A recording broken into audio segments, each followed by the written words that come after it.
할렐루야.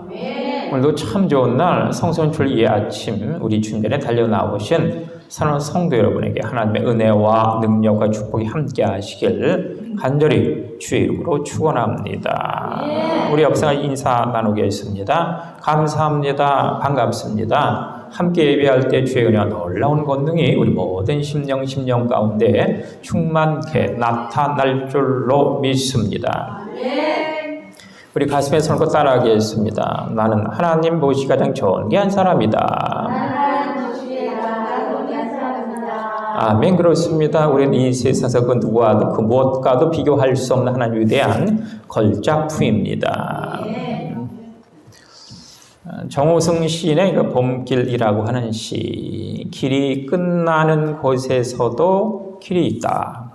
길이 끝나는 곳에서도 길이 되는 사람이 있다. 스스로 길이 되어 끝없이 그 길을 걸어가는 사람이 있다. 강물은 흐르다가 멈추고 새들은 날아가 돌아오지 않고 하늘과 땅 사이에 꽃잎들은 모두 흩어져도 보라, 사랑이 끝나는 곳에서도 사랑이 있다. 스스로 사랑이 되어 한없이 끝없이 그 봄길을 걸어가는 사람이 있다. 정호승 시인은 어제 만든 길이 끝났다면 오늘 길을 닫고 그 길을 향하여 내일을 향하여 달려나가라.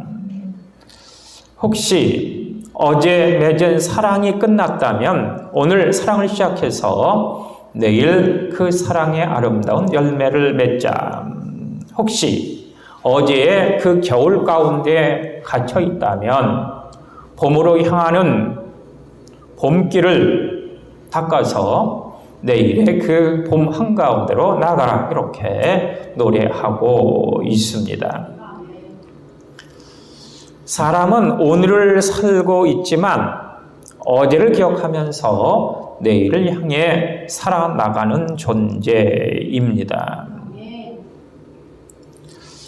태종 이방원, 그가 그의 아들 셋째 아들인 세종에게 왕위를 선회한 후에 어느 날 이렇게 궁궐을 거닐고 있었는데 궁궐 한 구석에서 두 신하가 옥신각신하는 소리가 들려왔습니다. 그래서 무슨 이야기를 하나 하라고 귀를 기울여 들어봤더니 갑이라고 하는 신하가 이렇게 이야기합니다. 우리 같이 궁궐에 살고 있는 신하들은 부귀와 영화, 출세와 영달, 벼슬을 얻기 위해서는 왕의 도움이 반드시 필요하다. 그러니까 왕이 우리를 출세시키고 벼슬을 올려줄 수 있으니까 왕의 눈치를 살피면서 왕에게 충성해야 된다. 이렇게 주장을 하였습니다.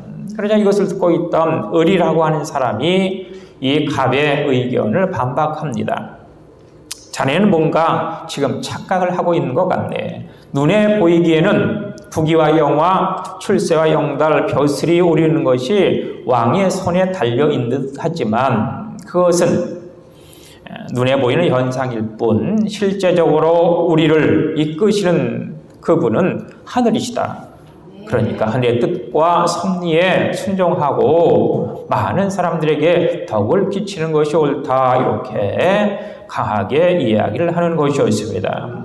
이야기를 듣고 있던 이 태종 이방원, 종이를 꺼내 붓으로 글을 쓰기 시작했습니다. 이 편지를 가지고 가는 그 신하에게 벼슬을 내주시오. 태종 이방원 이렇게 쓰고는 갑이라고 하는 그 신하를 불러서 이 편지를 세종 임금에게 갖다 주라고 명령을 하였습니다.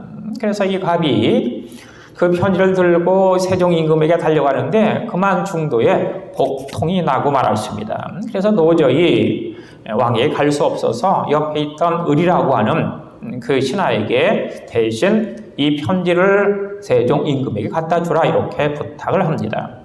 결국 을이 세종 임금에게 그 편지를 갖다 주었고 그 다음날 인사 발표가 났는데 갑이 아니라 을이라고 하는 신하가 벼슬이 오른 것입니다. 이 사실을 지켜보고 있었던 태종 이방원 무릎을 치면서 그래, 임금이 아니라 하늘이 하시는 거였구나. 임금은 다만 수단일 뿐이었구나. 이렇게 이야기를 하였다고 하는 겁니다. 우리가 분명코 오늘을 살고 있지만 우리는 어제를 기억하고 내일을 향해 살아나갑니다. 그런데 내일이라고 하는 이 시간, 하나님이 우리에게 주신 기회와 찬스라고 하는 선물입니다. 내일은 하나님이 우리에게 허락하시는 선물, 기회와 찬스다. 우리는 어제 만들어진 우리의 눈의 색깔을 바꿀 수 없습니다. 하지만 오늘과 내일 우리는 나의 눈빛을 바꿀 수 있지 않습니까? 우리는 어제 들은 나쁜 말, 부정적인 말을 없앨 수는 없습니다. 하지만 오늘과 내일 어제 들은 부정적이고 혹은 그 나쁜 언어를 내일로 향하는 디딤돌과 받침대로 사용할 수는 있지 않습니까? 우리는 어제 썩고 부패한 그 냄새를 없앨 수는 없지만 오늘 꽃 한 송이를 심어서 내일 꽃 향기를 바라게 할 수는 있습니다.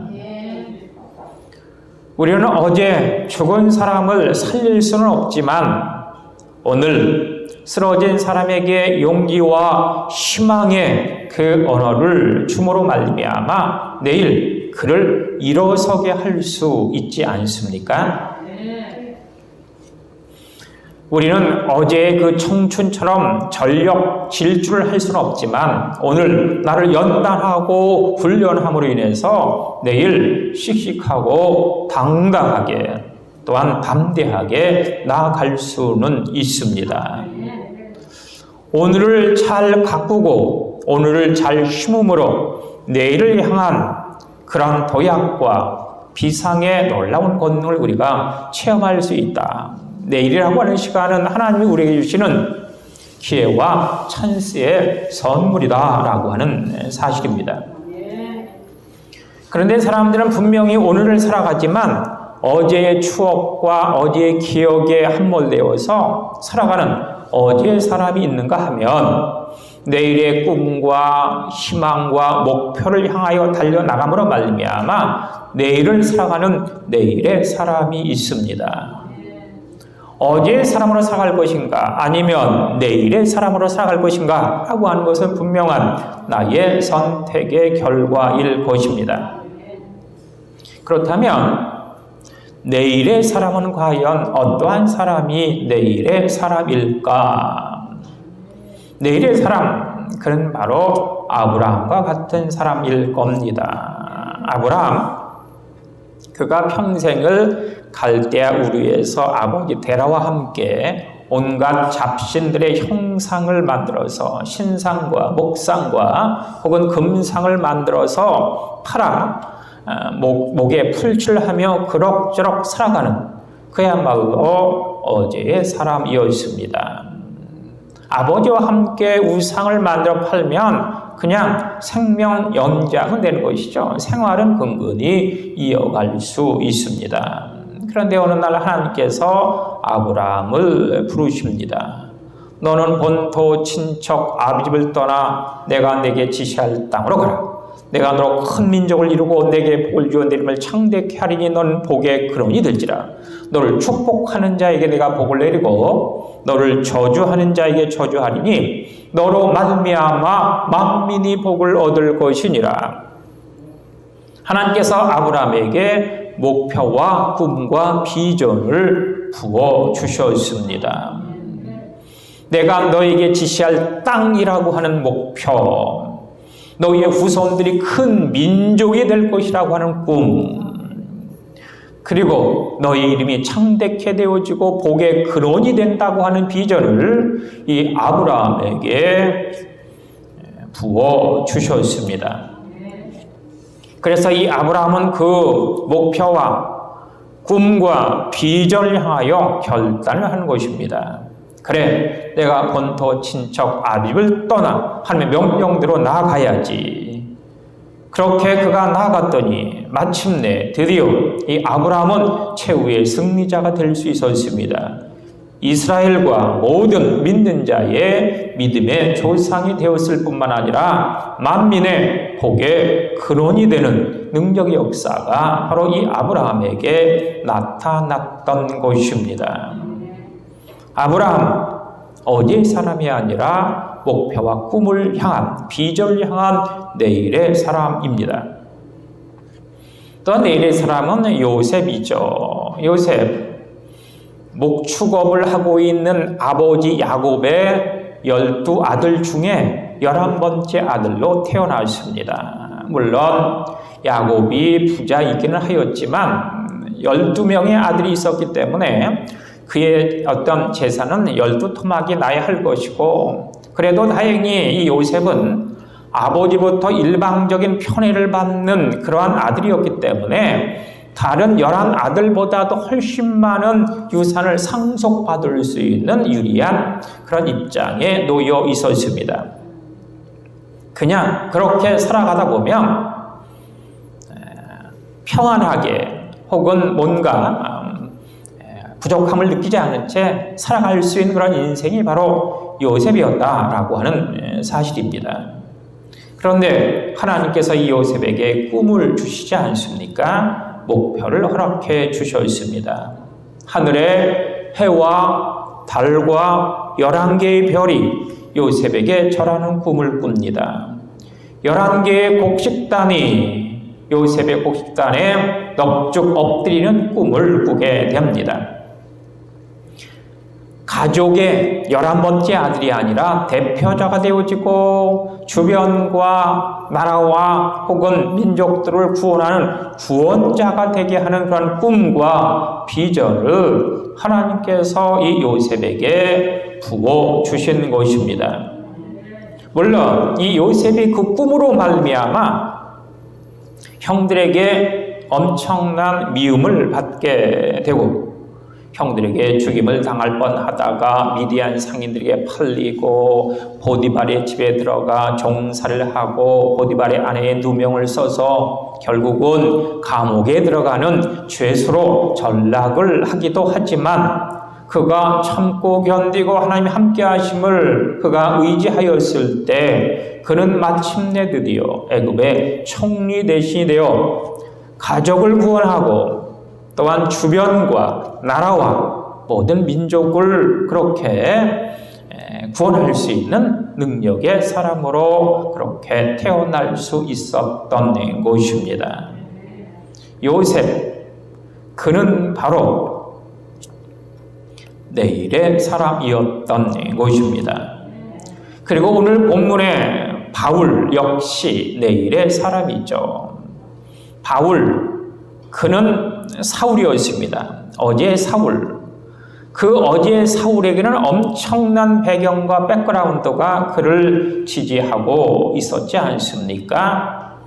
첫째는 히브리인 중에 히브리인이라고 하는 순수 혈통에 대한 자긍심과 긍지가 넘쳐나는 사람이 바로 이 사울이었다.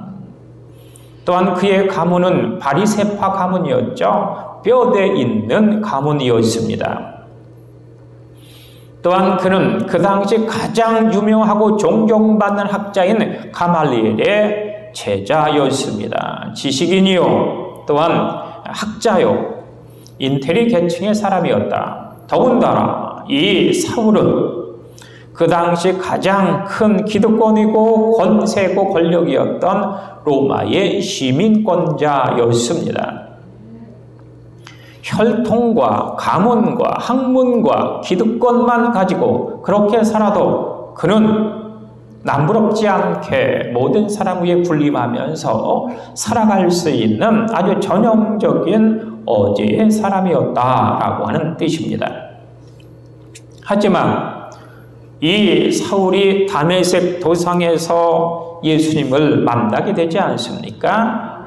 예수님을 만난 이후 그가 그렇게 자랑거리로 여겼던 자신의 지지 기반이었던 그 모든 것들, 혈통, 가문, 학문, 그리고 기득권, 이 모든 것을 배설물로 여긴다, 분뇨로 여긴다, 똥과 오줌으로 여기고 다 버리는 결단을 하고 있습니다. 그러면서 오늘 본문에서 그가 외치고 있지 않습니까? 내가 이미 얻었다 함도 아니요 온전히 이루었다 함도 아니라 나는 오직 그리스도 예수께 잡힌 바 된 그것을 잡으려고 달려가노라. 형제들아, 나는 오직 앞에 한 일, 뒤에 있는 일은 모두 다 잃어버리고 앞에 할 일, 표대를 향하여 그리스도 예수 안에서 하나님이 위에서 부르신 부름의 상을 향하여 달려가노라. 이렇게 바울이 외치고 있습니다. 어제 있었던 그 모든 것들, 혈통이라든가 가문이라든가 학문이라든가 권세라든가 이 모든 것들은 다 벗어버리고 잊어버리고 던져버리고 오직 앞에 있는 그 일을 향하여, 하나님의 나라 일을 향하여, 믿음의 주 온전케 하시니 예수님을 향하여 하며 나에게 주신 꿈과 비전과 목표를 향하여 내가 달려간다. 이렇게 외치고 있는 사울이 아닌 바울을 만나게 됩니다. 결국 이 바울은 예수 그리스도의 복음의 증거자가 되어지고 전도자가 되어지고 선교자가 되어져서 세상을 구원하는 구원자의 놀라운 역사를 이루고 있습니다. 아브라함, 요셉, 바울, 이들이 바로 내일의 사람입니다. 그렇다면 어제의 사람은 과연 누가 어제의 사람일까? 어제의 사람, 그는 바로 에서와 같은 사람입니다. 에서, 그는 어머니 뱃속에 있을 때부터 장자로 그렇게 선택된 사람이었습니다. 그것을 시기한 쌍둥이 야곱이 그 형 에서보다 먼저 장자로 태어나기 위해서 발버둥을 쳤지만 에서의 발목을 잡아서 뒤로 빼고 자기가 먼저 태어나려고 했지만 여의치가 않아 결국 에서는 어머니 뱃속에서 장자였고 태어나서도 장자로 그렇게 그가 이 땅에 탄생하는 모습을 볼 수 있습니다. 그의 어떤 장자라고 하는 그 어떤 기득권, 그래서 이 에서는 야곱이 붉은 죽 한 그릇을 가지고 장자의 명분을 나한테 팔아라 라고 하더라도 대수롭지 않게 그것을 팔아 넘길 수 있었습니다. 붉은 죽 한 그릇에 나의 장자권이 넘어가랴 라고 생각을 하였던 것입니다. 나는 엄마 뱃속에서부터 장자인데 팥죽 한 그릇에 라고 하는 그러한 모습이죠. 그런데 이 야곱이 축복권마저 가로채자 이 에서는 분노합니다. 억울해합니다. 축복권은 내 것이었는데, 어머니 뱃속에서부터 그것은 내 것인데 감히 나의 것을 내 동생 야곱이 가로채라고 하면서 분노하고 억울해하고 이 야곱에게 복수하려고 했던 사람이 바로 이 에서 아닙니까? 이 에서라고 하는 사람 전형적인 어제의 사람인 것입니다. 또한 어제의 사람을 들려면 그는 삼손을 들 수 있습니다. 삼손, 그는 태어날 때부터 나실인, 구별되고 성별된 하나님의 진정한 일꾼이요 자녀요 백성 아니었습니까? 하나님은 이 삼손을 그가 태어날 때부터 구별하여서 그의 머리털을 통해 사랑과 은혜와 능력을 부어 주셨습니다. 그래서 삼손은 늘 언제나 항상 하나님의 사랑과 은혜와 능력은 나와 같이 한다라고 하는 착각 속에 빠져 있었던 것이죠. 그가 늘 언제나 항상 하나님을 사랑하고 하나님 안에 거했다고 한다면 그의 그 믿음은 계속 주요했겠지만 그가 하나님을 떠나서 이방 여인에게 빠지고 이방 여인의 유혹과 그 미혹에 그가 풍덩 던져졌을 때 결국 그런 여인의 그 유혹으로 말미암아 머리털이 밀리게 되어지고 하나님의 사랑과 은혜와 능력도 단절이 되고 말았습니다. 하지만 하나님의 그 은혜와 능력과 사랑이 단절되었음에도 불구하고 이 삼손은 그 사실을 알지 못했습니다. 사사기 16장 20절에 보면 블레셋 군사가 그를 잡았을 때 내가 예전처럼 떨쳐 일어나 이 모든 그 밧줄을 끌어버리고 저 블레셋 군대를 박살내리라 이렇게 외치는 모습을 볼 수 있습니다. 하지만 이미 삼손에게서 하나님의 사랑과 은혜와 능력은 단절된 상태였습니다. 그는 이 삼손은 어제의 사람은 그냥 남아있는 것이죠. 시대가 바뀌고 상황이 바뀌었던 그 사실을 그는 전혀 인지하지 못했습니다. 결국 삼손은 블레셋 군대에 잡혀 두 눈이 뽑히고 그래서 연자 맷돌을 돌리는 아주 비참한 상황 가운데 그가 과고 맙니다. 삼손, 그가 바로 어제의 사람이었던 것입니다. 또한 어제의 사람을 우리가 한번 생각해 보면 안식 후 첫날 예수님이 그 무덤을 찾아갔던 여인이 있었습니다. 막달라 마리아, 세베대 아내 마리아, 샬롬의 이 세 여인이 예수님의 무덤을 찾아갑니다. 예수님의 시신에 모략을 발라드려서 부패와 썩음을 방지해야지라고 하는 가득한 마음을 가지고 예수님의 무덤을 찾아가는 것입니다. 그러면서 이 여인들을 걱정했습니다. 우리가 어찌 여인의 힘으로 예수의 무덤을 막고 있는 거대한 돌덩이를 어떻게 옮길 수 있을까? 누가 과연 우리를 도와줄 것인가? 이렇게 걱정하면서 무덤에 갔는데 무덤의 돌문은 옮겨져 있었고 무덤 속에 들어가 봤더니 예수님의 시신이 없는 겁니다. 이때 이 여인들의 반응, 누군가가 우리 선생님 예수님의 시신을 훔쳐갔구나 이렇게 탄식을 합니다. 누군가가 예수님의 시신을 훔쳐갔구나 이렇게 그들은 착각을 하고 있었습니다. 그것을 지켜보던 천사가 이야기합니다. 너희가 찾는 그분은 예수님은 여기 계시지 않고 살아나셨느니라. 예수님이 살아나셨음에도 불구하고 이 세 여인은 막달라 마리아와 세베대 아내 마리아와 이 샬롬에는 예수님이 무덤 속에 있을 것이다라고 그렇게 생각하고 있었던 것입니다. 예수님이 살아나셨고 하나님 보좌로 혹은 우리 가운데로 그렇게 내주하여 주시고 임재하여 주시고 있는데 말입니다. 또한 어제의 사람 도마를 들 수도 있을 것입니다. 도마, 많은 제자들이 많은 사람들이 예수님의 부활하심을 목도하고 또한 예수님의 그 부활하심의 모습을 만나고 해서 예수님이 다시 살아나셨다, 부활하셨다 그렇게 이야기했음에도 불구하고 도마는 절대 믿지를 않습니다.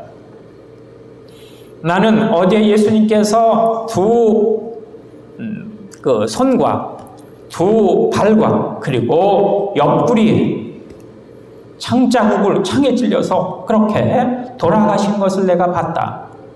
그러니 예수님은 죽으신 것이다. 이렇게 생각을 하고 있는 것이죠. 그러니까 예수님이 살아나셨다면 양손의 그 못자국과 양발의 못자국과 옆구리의 창자국을 내 눈으로 내 손으로 확인하지 않고는 믿지 않겠다. 이렇게 이야기를 하고 있는 것이죠.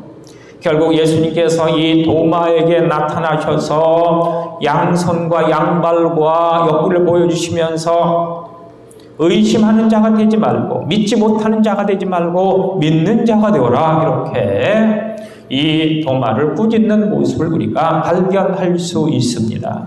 이 도마 역시 어제 함몰되어 있는 어제의 사람이었다라고 하는 이야기입니다. 우리는 오늘을 살고 있지만은 어제의 추억과 기억에 묻혀 사는 어제의 사람으로 그렇게 살아갈 수도 있고 내일의 꿈과 비전을 향하여 살아가는 내일의 사람이 될 수도 있습니다. 그렇다면 우리가 내일의 사람으로 살아가야 할 텐데 내일의 사람은 어떻게 해야 내일의 사람이 되어질 수 있을까? 내일의 사람은 긍정적인 시각과 긍정적인 태도를 갖고 있는 사람이 바로 내일의 사람입니다. 모세가 이스라엘 백성들을 이끌고 홍해를 건너 2년여 만에 가나안 코앞인 가데스 바네아에 도착을 하게 됩니다. 거기에서 각 지파마다 한 사람씩 뽑아서 12명의 정탐꾼을 선별해서 이 가나안 땅을 탐지하게 하는 모습을 볼 수 있지 않습니까? 이때 10명의 정탐꾼들 가나안 땅을 탐지한 후에 돌아와서 이렇게 보고합니다. 하나님이 말씀하셨다시피 가나안은 젖과 꿀이 흐르는 땅일 수 있습니다. 하지만 그 땅 성은 견고하고 그 땅에 살고 있는 주민들은 거인처럼 우람해서 우리가 상대하기에는 불가능합니다. 그들과 비교하면 우리들은 메뚜기에 불과합니다. 그러니 우리는 가나안에 들어갈 수 없습니다. 가나안이 아니라 애굽으로 돌아가야 합니다. 이렇게 어디의 땅인 애굽으로 돌아갈 것을 그 백성들에게 선동하는 모습을 볼 수 있지 않습니까? 이 10명의 정탐꾼들 전형적인 어디의 사람들이죠. 하지만 이때 그들을 가로막고 나서는 이가 있었으니 그가 바로 여호수아와 갈렙입니다. 물론 가나안 땅이 견고한 그 성읍이 있고 또한 거인 같은 그 원주민들이 살고 있는 것은 사실이지만은 하나님이 우리와 함께 하시면 그들은 우리의 밥이다. 이렇게 이 여호수아 갈렙은 하나님의 시각으로 긍정적인 시각으로 그렇게 외치는 모습을 볼 수 있습니다. 결국 어떻게 되어 있습니까? 10명의 정탐꾼과 또한 출애굽 1세대 백성들 모두 애굽으로 돌아가자 외쳤던 그 모두는 가나안 땅에도 들어가지 못하고 애굽으로 돌아가지 못하고 결국 광야에서 서로 죽고 맙니다. 다만 여호수아 갈렙과 출애굽 1.5세대와 2세대만이 내일의 땅인 가나안에 들어가서 가나안의 주인공이 될 수 있었습니다. 내일의 주인공은 바로 긍정적인 태도와 긍정적인 시각과 언어를 가진 사람이다 라고 하는 것 분명코 깨달아야 합니다. 긍정의 사람 하면 우리는 다윗도 빼놓을 수 없습니다. 다윗은 이새의 8번째 아들로 태어났습니다. 막내로 태어나서 아버지의 양이나 치고 7 형제의 뒷바라지나 하는 천덕꾸러기에 불과한 이가 바로 다윗이었다. 그날도 전쟁터에 나와 있는 7 형제들의 어떤 필요한 물품을 갖다 주기 위해서 아버지의 심부름으로 전쟁터에 나갔는데 골리앗이라고 하는 그 엄청난 거인이 하나님을 모욕하고 이스라엘 백성들을 업신여기죠. 이때 사울왕을 비롯한 모든 이스라엘 군사와 백성들은 쩔쩔매고 있습니다. 이것을 본 다윗 골리앗을 향하여 뛰쳐나가면서 외칩니다. 너 골리앗은 칼과 창과 단창으로 내게 나오지만 나는 만군의 여호와 하나님의 이름으로 너에게 달려간다. 이렇게 외치면서 그가 달려갔고 결국 이 다윗 소년의 칼날에 그 엄청난 거인 골리앗은 목이 잘리고 마는 것입니다. 이렇게 민족을 구원하고 이스라엘의 진정한 가장 위대한 존경받는 왕으로 등극한 이가 바로 다윗이다. 다윗 긍정의 사람이었다. 내일의 사람이었다라고 하는 것 우리가 분명코 인식할 필요가 있죠. 또한 긍정의 사람을 우리가 이야기하려면 예수님을 빼놓고 이야기할 수 없습니다. 예수님이 12 제자와 함께 생활했지만 예수님은 12 제자 중에 3명의 제자를 특별히 구별하셨던 것을 우리가 알 수 있습니다. 베드로, 야고보, 요한 이 3 제자를 이렇게 구별해서 특별한 일이 있을 때마다 이 3 제자를 따로 데리고 다니셨던 모습이죠.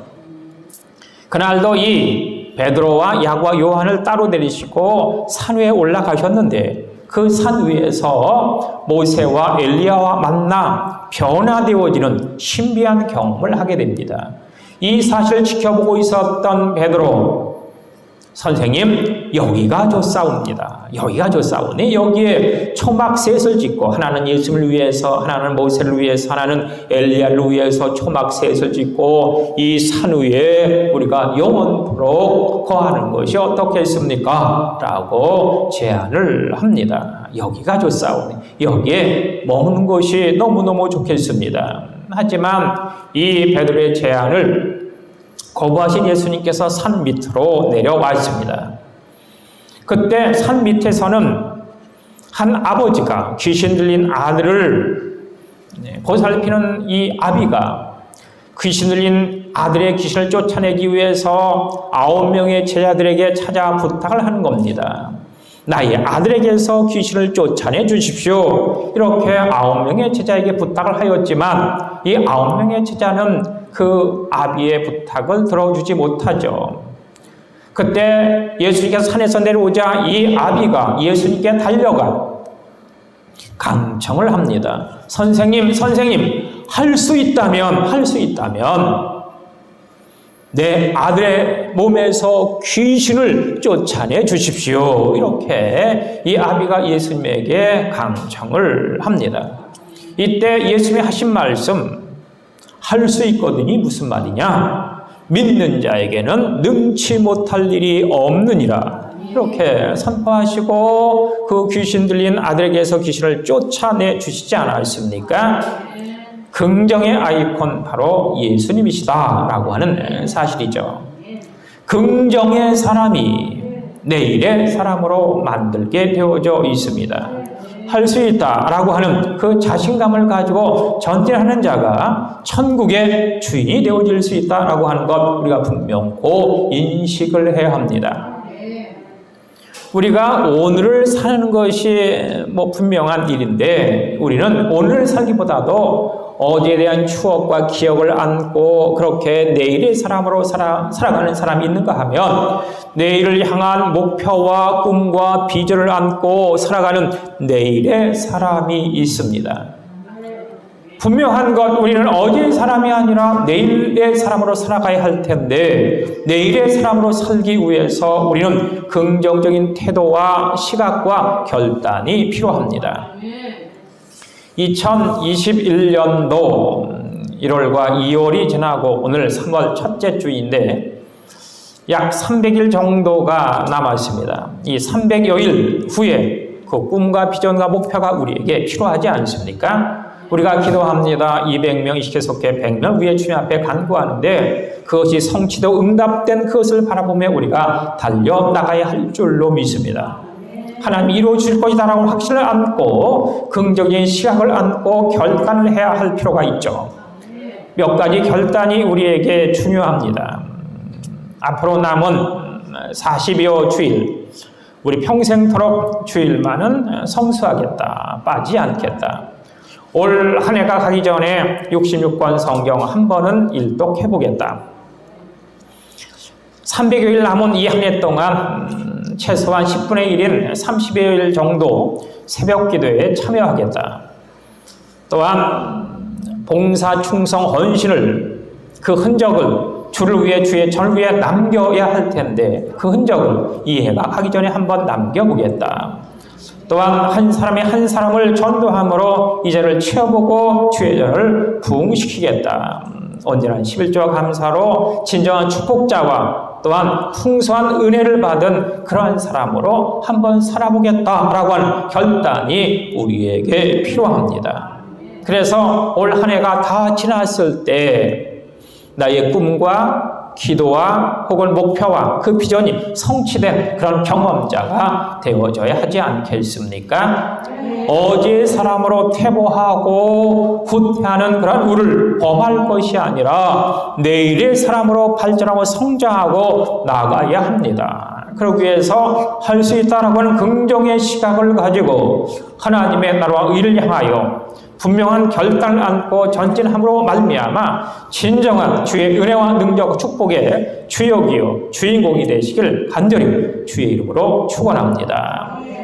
이제는 예수의 놀라우신 은혜와 하나님 무한하신 사랑하심과 성령의 감동 감화 내주의 통해 큰 그 은혜와 사랑과 그 역사가 오늘 이 자리에 참석한 모든 심령과 머리 위에 꿈과 목표와 비전을 향해 달려나가는 우리 사는 모든 진지한 가족과 그 심령 머리 위에 이제부터 영원까지 함께 하시옵기를 간절히 축원하옵나이다. 아멘.